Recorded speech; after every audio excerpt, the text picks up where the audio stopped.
So the whole point of this endeavor was your quest to qualify Right. for the Sahalee Players Championship.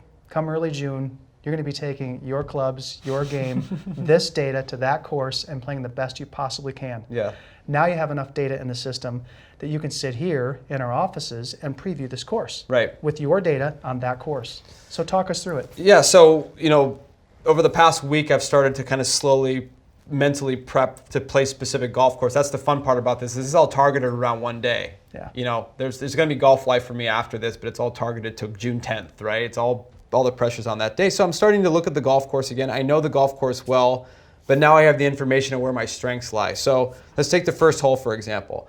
You always want to be in a position with the size of the green and where you need to position it. You want to live in that 7, 8 to 9 iron zone. So for me, what club do I need to hit to get to the 7 iron distance to give myself a good look into hitting the middle of the green, getting out of dodge?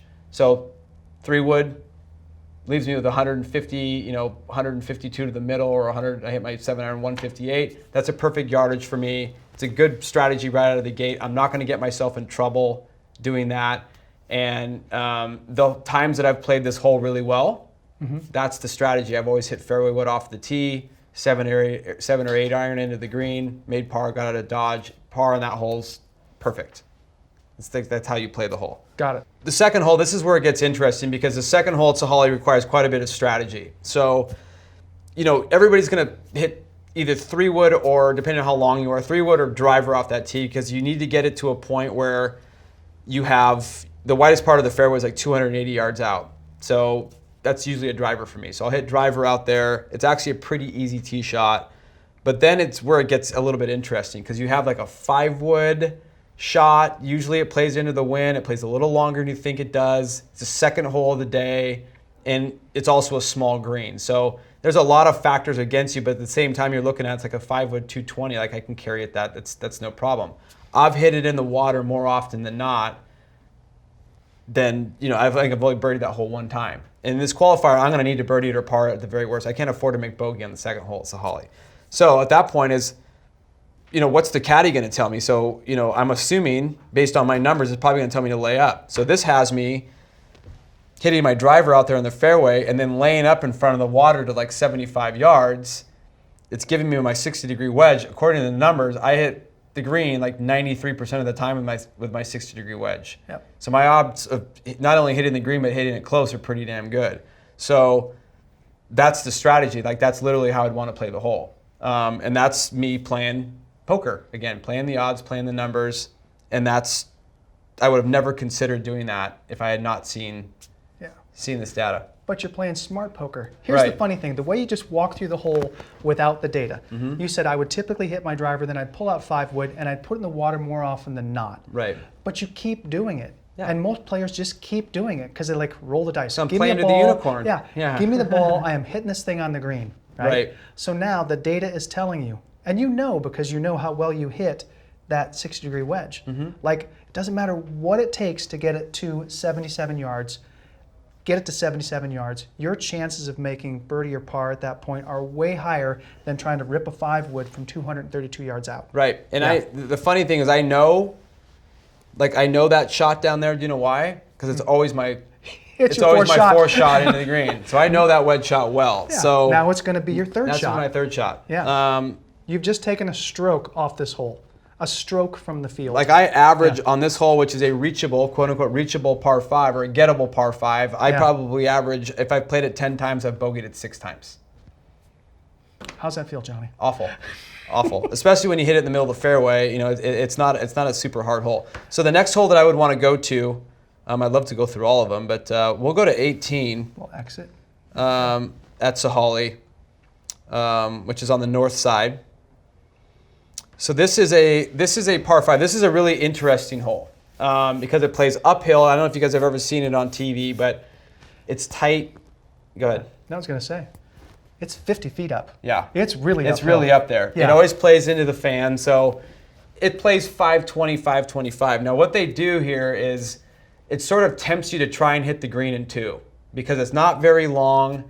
So if you hit a drive up here on the flat, which would be 275 to 280, which is right in my zone, it sort of begs you to take out a 3-wood and try to whistle it up there. The problem is that these bunkers, bada bing, and bada bing, especially the 2 front ones, if you hit it in any of those bunkers, you either have a really long bunker shot to a back pin, or you have a little short, chippy bunker shot to a really tight pin in front of you. 2 of the hardest greenside bunker shots you could possibly have. Exactly. Yeah, so you're not making birdie from there. You're not making birdie from there unless you're long enough for your flying iron. You can hit it straight up in the air and land it in the middle of the green. That's not who I am.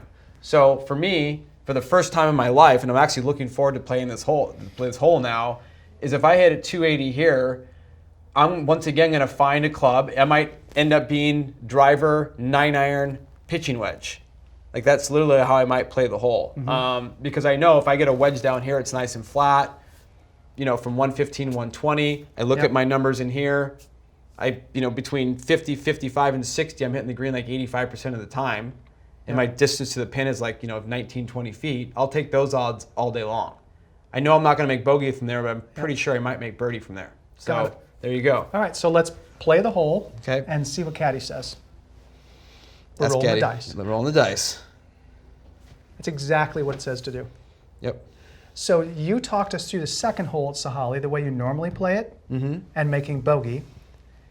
And then you saw what Caddy would tell you to do. Right. And then 5 minutes later, you're like, you know what? I'm going to play the last hole, which is an extremely important hole, smarter. Right. Right?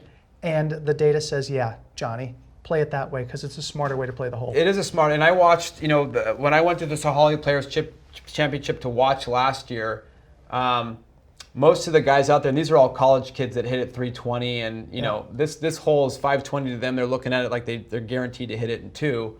I saw a lot of bogeys on this hole, and a lot of bogeys on this hole because they're all trying to hit it in 2, and they're all dumping it in those front 2 bunkers. And that is 4 strokes right there. Yeah. All of them. Yeah. Yeah. So that to me is pretty telling. I didn't see one kid that went up there and laid up to 100 yards.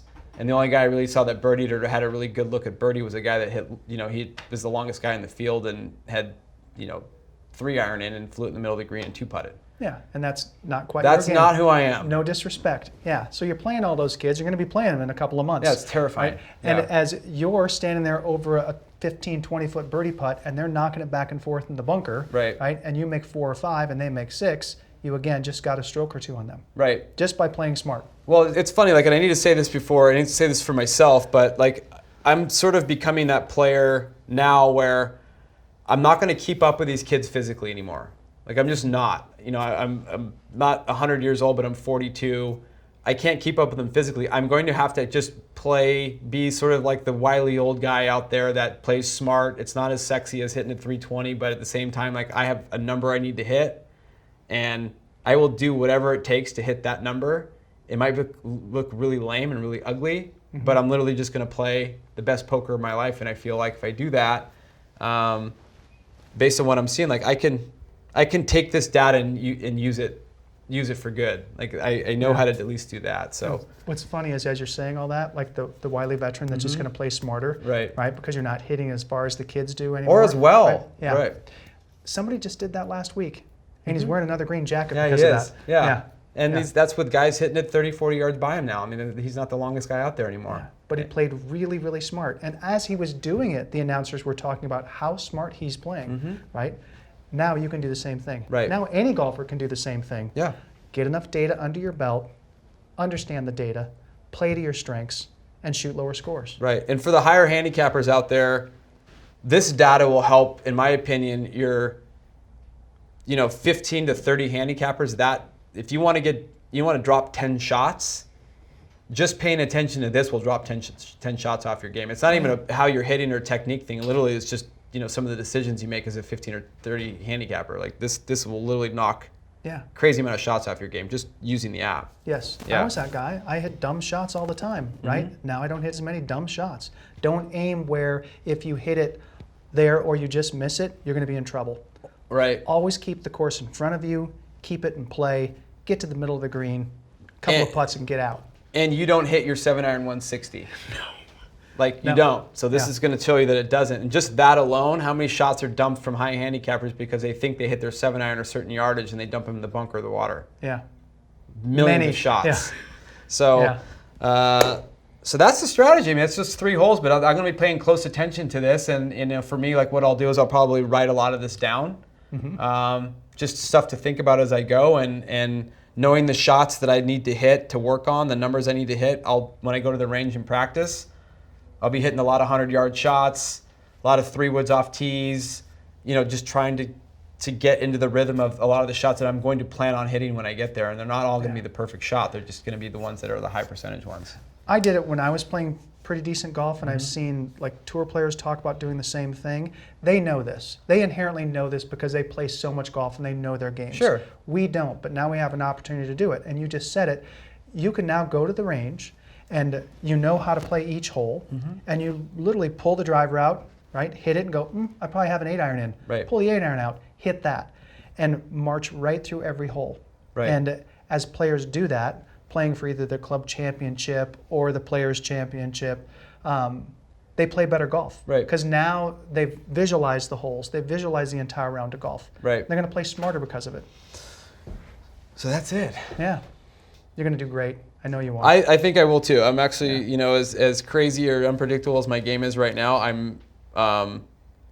there's something weird in my brain right now that's just, I'm thinking clearly, and, you know, the physical stuff will catch up soon enough. But, you know, I'm a wily old dog, so I'll represent. I want to thank you guys, Cobra Golf, Cobra Connect. I mean, the team here, you know, it's been a little surreal for me. You know, usually this is something that, you know, I'd say the normal person would go through on their own. Yes. So truth be told, you know, it's nice to have this kind of support, but I think what I want to relay to everybody that's out there is that, you know, having the support here, like this is a self-motivating device, and it'll show you how to do it on your own. And it's nice to know that there's technology out there where it doesn't require brand new clubs. It doesn't require, you know, some awesome practice facility. It's stuff that you can work on at home when you're sitting on your couch, and it just helps you think a little bit. And that's for me been besides hanging out with you, Yagli, but that's been the coolest Thanks, John. aspect of this is just, you know, kind of relearning. It's almost like reparenting yourself. Like I'm just relearning myself as a golfer, and it's been amazing. And like you said just a second ago, any golfer can do this now because it's a great system. Take it on the course, learn your data on the course, your clubs on the course, right, and start playing smarter because of it. Yep. Yeah. Yeah. So thank you. I appreciate it. Yeah. Our pleasure. Yeah. It's Thank been you. fun.